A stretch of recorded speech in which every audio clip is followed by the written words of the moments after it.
Assalamualaikum warahmatullahi wabarakatuh.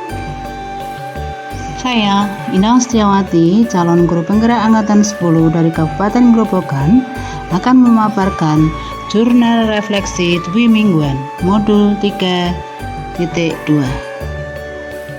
Peran pemimpin dalam pengelolaan sumber daya.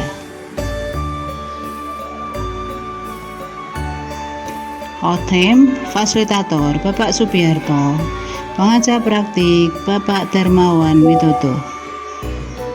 Dan saya sendiri Inang Setiawati, calon guru penggerak angkatan 10. Model refleksi. Jurnal refleksi saya ini menggunakan model 4C, yaitu connection, count, concept, change. Model ini dikembangkan oleh Richard Koch dan Morrison tahun 2011. Model refleksi connection. Apa keterkaitan materi yang didapat dengan peran Anda sebagai calon guru penggerak? Colak cons, adakah ide materi atau pendapat dari narasumber yang berbeda dari praktik yang Anda jalankan selama ini? Konsep, ceritakan konsep utama yang Anda pelajari dan menurut Anda penting untuk terus dibawa selama menjadi calon guru penggerak atau bahan setelah menjadi guru. Ceng, apa perubahan dalam diri Anda yang ingin Anda lakukan setelah mendapatkan materi pada hari ini?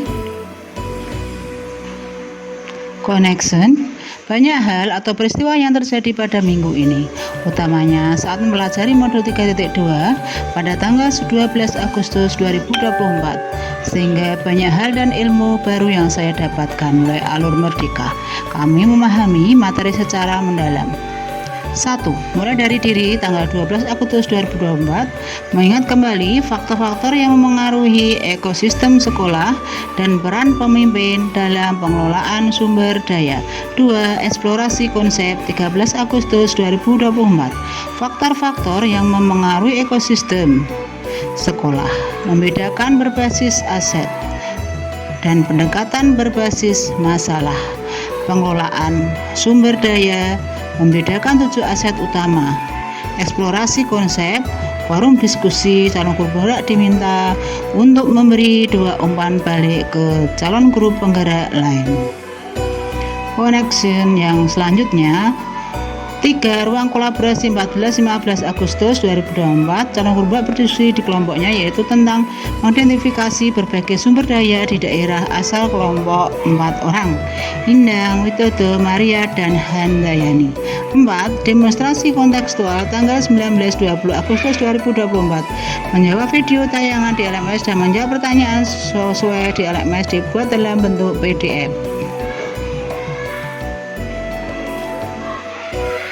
Berikutnya, 5. Elaborasi pemahaman tanggal 21 Agustus 2024, berdiskusi dan penguatan pemahaman serta virtual dengan instruktur Ibu Yuni Vidyasuti MPSIT tentang sumber daya yang dimiliki sekolah. 6. Koneksi antar materi 22 Agustus 2024, mengerjakan tugas berupa narasi tentang pemimpin dan pengelolaan sumber daya, dibuat dalam bentuk PDF. 4.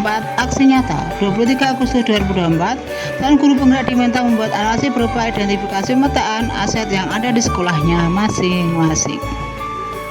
Berikutnya, materi modul 3.2, peran pemimpin dalam pengelolaan sumber daya, mengajarkan kami sebagai calon guru penggerak untuk dapat berpikir berbasis aset, di mana kami dapat mengelola aset yang kami miliki atau dari pemetaan 7 aset utama untuk dapat mengoptimalkan kualitas pembelajaran yang berpusat pada murid. Ketujuh aset yang ada, mulai dari aset manusia, sosial, fisik, lingkungan atau alam, agama dan budaya, politik, dan finansial, diharapkan dapat menjadi kekuatan sekolah yang mendukung program-program sekolah.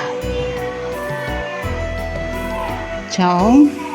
Sebelum mempelajari modul 3.2 ini, saya cenderung berpikir berbasis kekurangan atau defisit.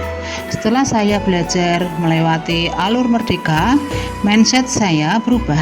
Sebuah solusi bisa didapat dengan mengelola aset yang ada secara benar. Bersama fasilitator pada ruang kolaborasi, kami dimantapkan tentang pentingnya mengetahui aset apa saja yang harus dioptimalkan sehingga didapatkan sebuah solusi untuk mengembangkan sekolah.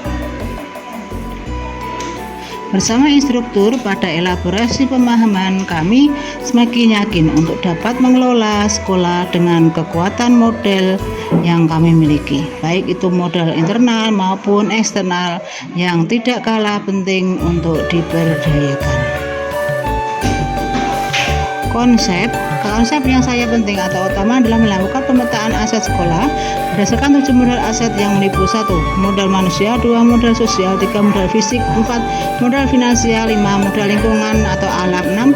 Modal politik, 7. Modal agama dan budaya. Dari kegiatan pemetaan ini kita dapat mengetahui dan maksimalkan penggunaan aset sekolah. Kita juga terus mengembangkan komunitas sekolah berbasis aset, menekankan pada kemandirian dari komunitas untuk menyelesaikan tantangan yang dihadapi melalui kekuatan dan potensi yang ada dalam diri.